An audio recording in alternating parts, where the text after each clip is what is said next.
열왕기하 14장 1절에서 16절까지 말씀을 함께 읽겠습니다. 이스라엘의 왕 요아스의 아들 요아스 제2년에 유다의 왕 요아스의 아들 아마샤가 왕이 되니 그가 왕이 된 때에 나이 25세라 예루살렘에서 29년간 다스리니라.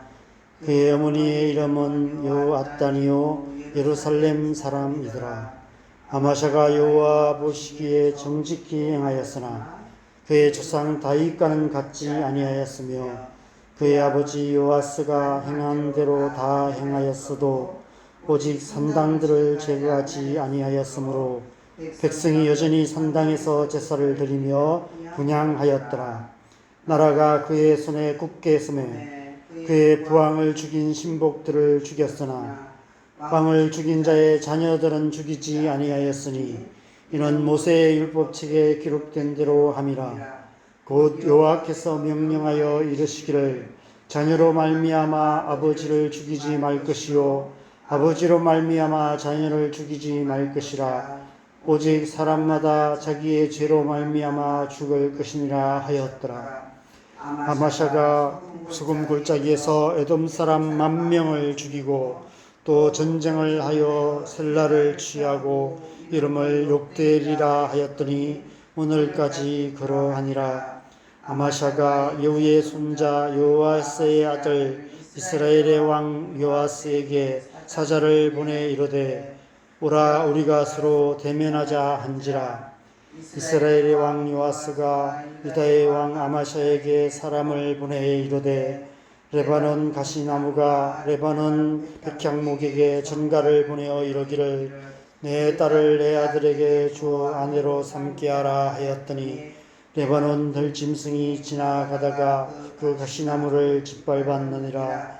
내가 에돔을 쳐서 파하였으므로 마음이 교만하였으니 스스로 영광을 삼아 왕궁이나 내 집으로 돌아가라. 어찌하여 화를 자치하여 너와 유다가 함께 망하고자 하느냐 하나 아마샤가 듣지 아니하므로 이스라엘의 왕 요아스가 올라와서 그와 유다의 왕 아마샤가 유다의 벳세메스에서 대면하였더니 유다가 이스라엘 앞에서 패하여 각기 장막으로 도망한지라. 이스라엘 왕 요아스가 벳세메스에서 아하시아의 손자 요아스의 아들 유다왕 아마샤를 사로잡고 예루살렘에 이르러 예루살렘 성벽을 에브라임 문에서부터 성모투기 문까지 400규빗을 헐고 또 여호와의 성전과 왕궁 곳간에 있는 금문과 모든 기명을 탈취하고 또 사람을 볼모로 잡고서 사마리아로 돌아갔더라.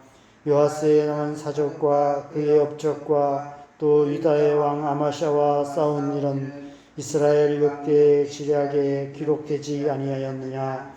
요아스가 그의 조상들과 함께 자매 이스라엘 왕들과 사마리아에 함께 장사되고 그의 아들 여로보암이 대신하여 왕이 되니라. 아멘. 온전한 신앙생활은 온전한 중심에서 시작됩니다. 우리의 중심이 온전하지 않으면 하나님을 향하는 우리의 삶의 발걸음, 삶의 걸음걸이가 비틀거릴 수밖에 없습니다. 겉으로 그럴듯한 신앙생활을 하는 것처럼 보여도 결국에는 실패의 선잔을 맛볼 수밖에 없습니다. 우리의 발걸음이 올곧고 힘이 있으려면 우리의 두 다리가 튼튼해야 하는 것처럼 우리가 올바른 신앙생활을 하기 위해서는 우리의 신앙의 두 다리가 튼튼해야만 합니다. 반대로 말하면 우리의 신앙의 두 다리를 약하게 만드는 두 가지 장애를 제거해야 한다는 것입니다. 그 두 가지는 인식조차 할 수 없는 오랜 죄와 감각조차 할 수 없는 깊은 상처입니다. 우리의 신앙에서 죄와 상처라는 이 두 가지 장애를 해결하지 않으면 우리는 모비보셋처럼 두 다리를 다 저는 영적 절뚝발이 신앙생활을 할 수밖에 없습니다. 이 광야 같은 세상에서 죄와 상처로 연약해진 중심으로는 온전한 신앙생활을 결코 할 수 없습니다. 걸핏하면 넘어지고 아무것도 아닌 일에도 시험에 들고 사소한 말 한마디에도 상처받고 진리에서 벗어나 자르나 우르나 치우치게 되고 결국은 신앙생활의 곁길로 빠지게 되고 맙니다. 많은 사람들이 이단에 빠지는 이유가 이 때문입니다. 오늘 유다왕 아마샤의 이야기는 우리에게 온전하지 못한 중심이 어떤 모습이며 그것이 우리 신앙생활에 어떤 결과를 낳는지를 똑똑히 보여주고 있습니다.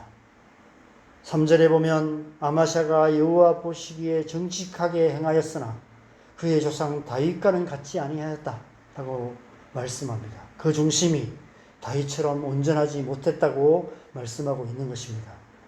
먼저 그 이유를 4절에 산당들을 제거하지 아니하여서 백성이 여전히 산당에서 제사를 드리며 분향하였기 때문이라고 말씀하고 있습니다. 열왕기의 왕들의 이야기들을 살펴보면 대부분의 왕들이 산당들을 제거하지 못한 사실을 강조하여 말씀하고 있습니다. 왜 그들은 산당들을 제거하지 못했을까요? 산당들이 어떤 의미가 있을까요? 여러분, 우리의 신앙의 중심을 흩어뜨리는 것은 신앙적으로나 사회적으로나 도덕적으로 심각한 문제가 되는 크고 중대한 범죄가 아닐 수 있습니다. 오히려 그것이 죄라는 인식조차도 없는 그런 죄 때문인 경우가 많이 있습니다. 오랜 종교적인 전통이나 관습들, 그럴듯한 교리로 포장되어 있어서 죄라고 생각하지 않는 죄가 있습니다. 교리적인 관점에서 생각하면 가톨릭 교회에서 성모 마리아를 섬기며 성모 마리아나 성인들에게 기도하는 것을 예로 들 수 있습니다. 가톨릭 교회는 그것을 죄라고 인식조차 하지 못합니다. 만약 우리가 그것에 대해서 문제제기를 한다면 그들은 발끈할 것입니다. 2000년의 역사 속에서 철저하게 교리화되어 있어서 깊이 뿌리내리고 있어서 문제의식조차 없습니다. 교회 안에도, 개신교회 안에도 그런 요소들이 많이 있을 수 있습니다. 종교교리로 포장되어서 그것이 죄라는 인식조차 없는 교리화된 죄가 있을 수 있습니다. 바리새인들과 유대인들이 예수님을 십자가에 못 박은 것도 교리화된 죄 때문이었습니다. 다른 관점에서 산당은 편의주의 신앙을 의미하는 것이 아닐까 생각됩니다. 왜 산당을 지었을까요? 물론 그 산당들 가운데는 이방신을 섬기는 우상의 산당들도 있었을 것입니다. 그런데 오늘 아마샤를 비롯하여 여호와 보시기에 정직히 행했다고 칭찬받는 왕들이 하나같이 산당을 제하지 아니하는 것을 보면 산당이 단지 이방신을 섬기는 산당은 아니었던 것 같습니다. 백성들이 하나님께서 명하신 곳, 즉 하나님의 성전이 아니라 가까운 산당에서 하나님께 제사하며 분향했다는 것입니다. 코로나 이후 집에서 온라인으로 편하게 예배를 드리는 분들이 많이 있습니다. 굳이 교회까지 가서 예배할 필요가 뭐 있어라고 생각합니다. 어디서든 중심으로 예배하면 되지 이렇게 생각합니다. 새벽 기도까지 가서 기도할 필요가 뭐 있어? 집에서 기도하면 되지라고 생각합니다. 하나님의 말씀대로 행하지 않고 내 편한 대로 행하는 편의주의 신앙이 죄라는 사실을 우리는 인식하지도 못하고 인정하지도 않습니다. 우리 안에 뭐 어때? 라고 말하며 내 맘대로, 내 생각대로, 내 편한 대로 신앙생활하는 모습이 얼마나 많이 있습니까? 오늘날 우리의 신앙생활 가운데 이 편의주의가 얼마나 깊이 뿌리내리고 있는지 심각하게 되돌아보아야 하지 않을까 싶습니다. 여러분, 신앙생활은 편한 대로 하는 것이 아닙니다. 온전한 신앙생활은 언제 어디서 무엇을 하든지 오직 하나님의 말씀대로 행하는 것입니다.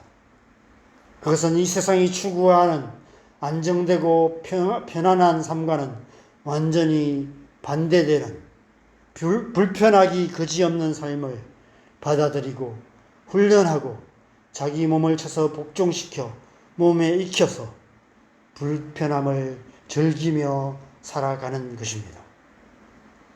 그런 의미에서 오늘날 이 세상에서 온전한 신앙생활을 방해하는 가장 큰 장애는 편의주의라는 산당이 아닐까 싶습니다. 그 산당을 제거하지 않으면 우리는 온전한 신앙생활을 할 수 없습니다.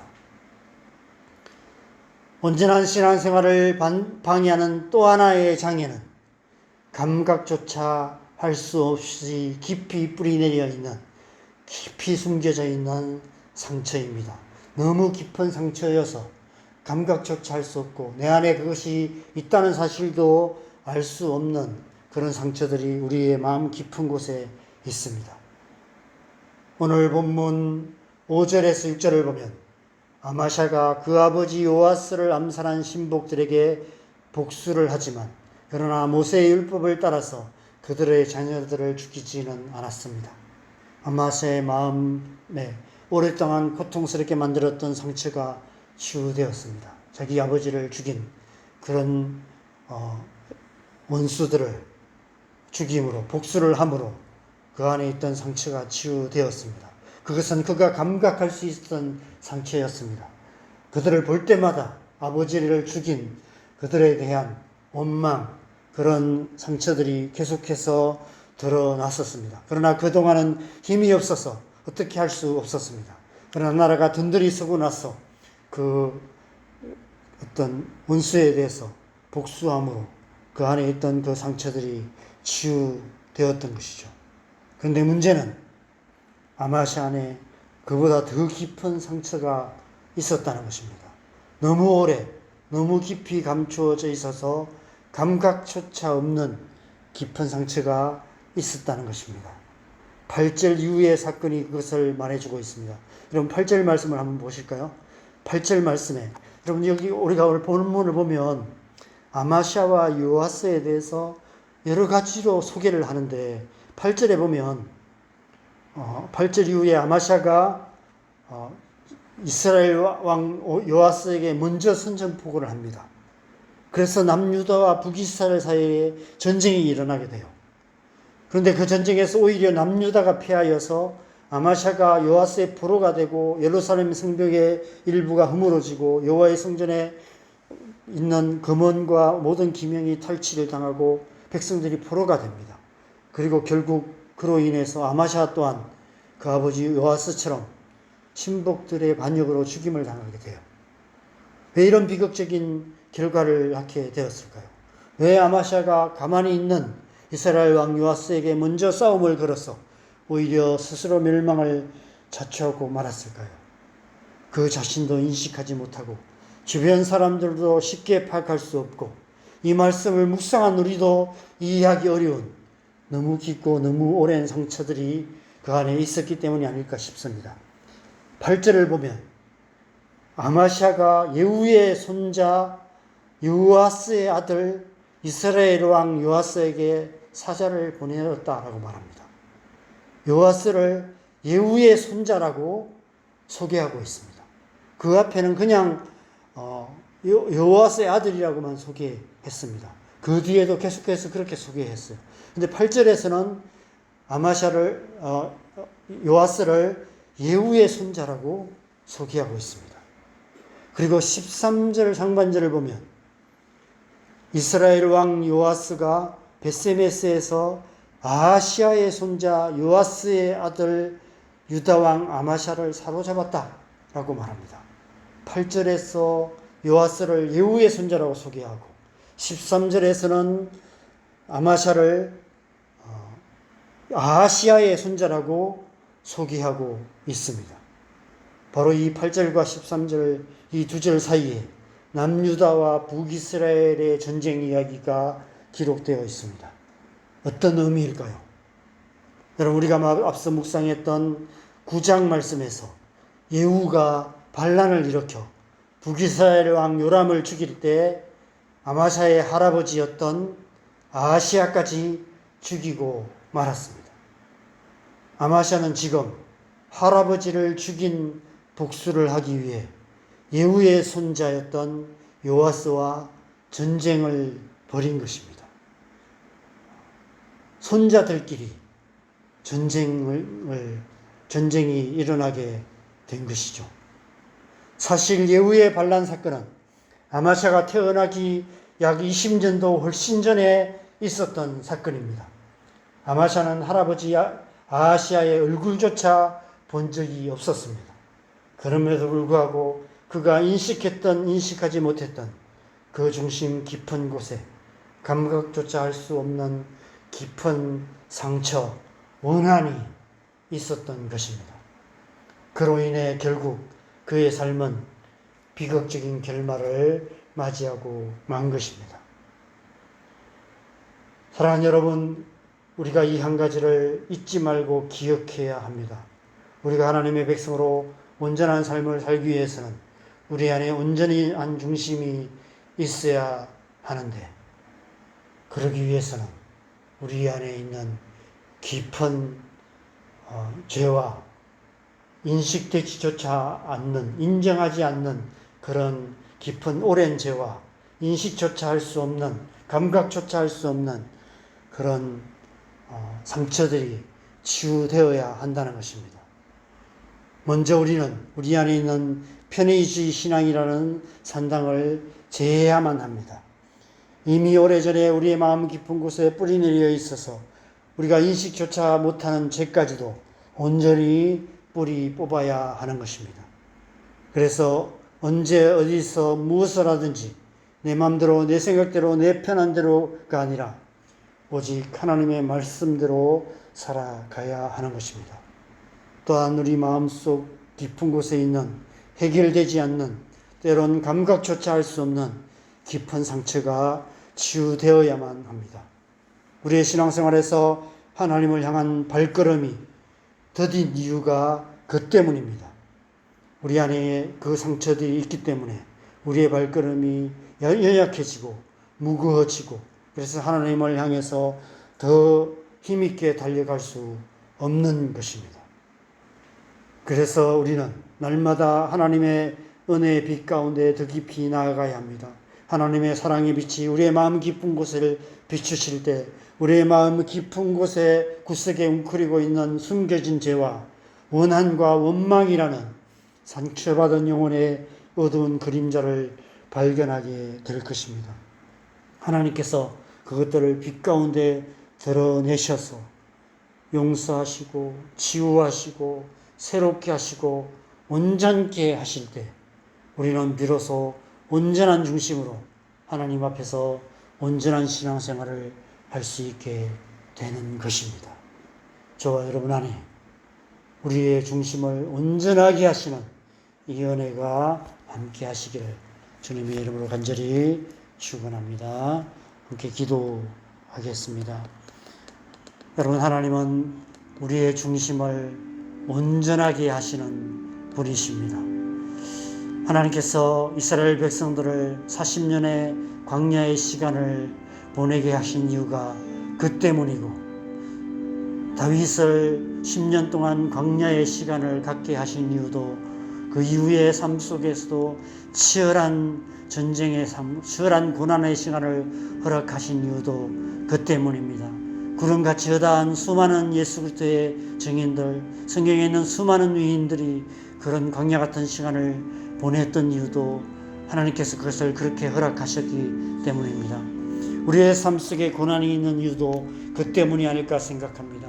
우리 안에 깊이 감추어져 있는, 우리가 인식조차도 하지 못하는, 죄가 죄인지도 알지 못한 채 그 가운데 살고 있는 그 뿌리 깊은 죄, 숨겨진 죄, 그것을 드러내시고, 또 우리가 감각조차 할 수 없는 그런 깊은 상처들, 그 상처들을 보게 하시고, 그래서 우리의 그 죄를 회개하게 하시고 우리의 깊은 상처들을 치유하셔서 우리의 중심을 온전하게 하시는 것이 하나님께서 우리에게 고난을 허락하시는 이유가 아닐까 생각합니다. 그래서 고난은 변장된 은혜라고 말하고 있는 것입니다. 여러분, 하나님께서 우리를 온전하게 하시기를 원하십니다. 예수 그리스도의 중심을 갖기를 원하십니다. 그래서 온전한 신앙생활로 하나님 나라를 이루어가는 하나님의 사람 되기를 원하십니다. 하나님께서 우리의 삶 속에 그 은혜를 부어주실 줄 믿습니다. 우리가 믿음으로 주님 앞에 나아가 우리 자신을 온전히 주님 앞에 맡겨드릴 때 하나님께서 우리를 새롭게 하실 줄 믿습니다. 이 새벽에 우리의 삶을 다시 한번 그렇게 주님 앞에 맡겨드리며 주님 앞에 기도하는 시간 갖겠습니다. 기도하시겠습니다. 하나님 아버지,